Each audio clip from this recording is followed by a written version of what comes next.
Assalamualaikum warahmatullahi wabarakatuh. Saya akan memperkenalkan diri saya.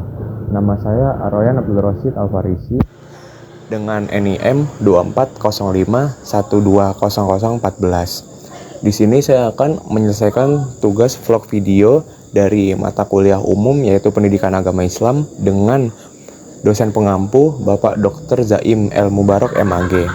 Sebelumnya di sini saya akan mengambil tema ijtihad kontemporer dengan fenomena vaksinasi menurut Islam tuh bagaimana. Nah, selanjutnya saya akan menjelaskan apa itu vaksinasi. Vaksinasi merupakan upaya medis untuk memberikan kekebalan tubuh terhadap penyakit tertentu melalui penyuntikan mikroorganisme yang sudah dilemahkan atau dimatikan. Dalam Islam muncul pertanyaan, apakah vaksinasi halal atau haram?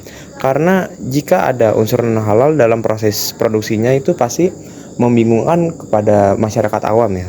Nah, menurut fatwa dan pandangan ulama tentang vaksinasi, mayoritas ulama dan lembaga fatwa termasuk MUI umumnya sepakat bahwa vaksinasi diperbolehkan apabila bermanfaat dan tidak ada alternatif yang lebih baik. Nah, di sini ada beberapa poin penting. Pertama itu prinsip darurat atau darurat. Dalam kondisi darurat, Islam memperbolehkan penggunaan zat yang haram jika tidak ada alternatif lain. Misalnya untuk mencegah penyakit berbahaya. Contohnya itu vaksinasi mengandung bahan non-halal seperti enzim babi, namun tidak ada alternatif lain. Penggunaannya diperbolehkan demi kesehatan masyarakat. Berikutnya itu adalah kaedah fikih. Menolak mudarat lebih mendahulukan mencegah penyebaran penyakit dianggap sebagai kewajiban sosial atau masalah umum.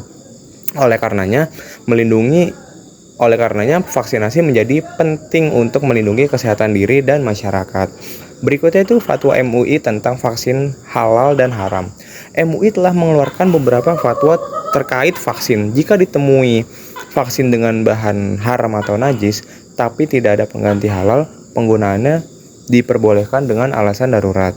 Namun jika terdapat alternatif vaksin halal, maka Islam wajib memilih yang vaksin halal tersebut. Contohnya vaksin MR. MUI memperbolehkan penggunaannya meskipun mengandung zat non-halal karena saat itu belum ada alternatif halalnya. Berikutnya ada vaksin COVID-19. Beberapa vaksin seperti Sinovac telah dinyatakan halal oleh MUI. Sementara yang lain diperbolehkan penggunaannya dengan alasan darurat. Berikut ini ada beberapa contoh ayat-ayat Al-Quran mengenai vaksinasi COVID ini. Pertama itu ada Quran Surat Al-Baqarah ayat 195 yang artinya kewajiban menjaga diri dan orang lain dalam bahaya doror dan janganlah kamu menjatuhkan dirimu sendiri ke dalam kebinasaan. Ayat ini mengajarkan agar umat Islam menjaga diri dan orang lain dari bahaya. Vaksinasi merupakan salah satu bentuk ikhtiar untuk menghindari penyakit berbahaya. Berikutnya, menjaga kesehatan sebagai amanah.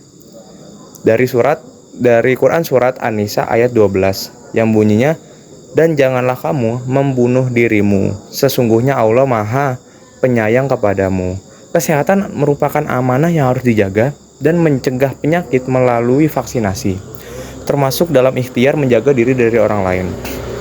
Nah, sekian dari paparan yang saya berikan mengenai pandangan Islam dalam vaksinasi dan juga fatwa MUI mengenai vaksinasi ini. Ijtihad kontemporer vaksinasi COVID sebenarnya itu baik untuk semuanya, termasuk agama Islam, karena walaupun mengandung zat berbahaya atau zat yang non halal, sebaiknya kita harus menelaah lebih lanjut. Walaupun tidak halal, setidaknya kita tahu bahwa tidak ada alternatif lain. Sekian dari tugas saya. Wassalamualaikum warahmatullahi wabarakatuh.